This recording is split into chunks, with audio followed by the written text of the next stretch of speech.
Welcome to another edition of the McFeely Minute here at KFGO.com. I am your host, Mike McFeely, host of the Mike McFeely Show, which airs each and every weekday at 2 to 5 p.m. on the mighty 790 KFGO.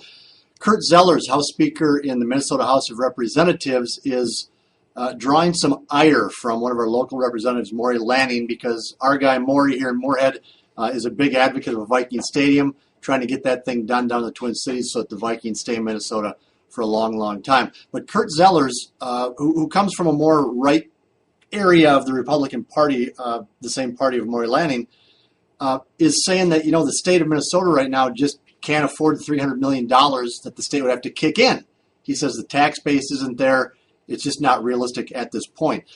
And now why, as a Vikings follower, as a Vikings/fan type of guy, love to see the Vikings stay in Minnesota. I'd love to see them get a stadium. I'm a supporter of a new Viking stadium. I get that whole angle.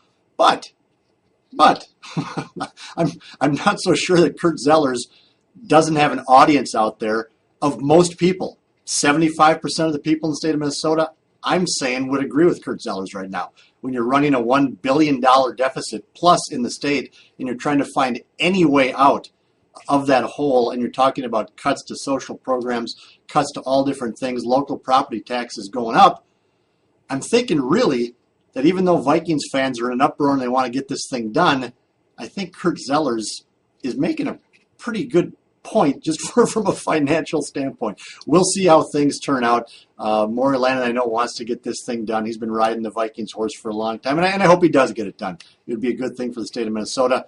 But realistically, if you did a poll, and some polls have been done, more people are on Kurt Zellers' side in this one than the other side, I think.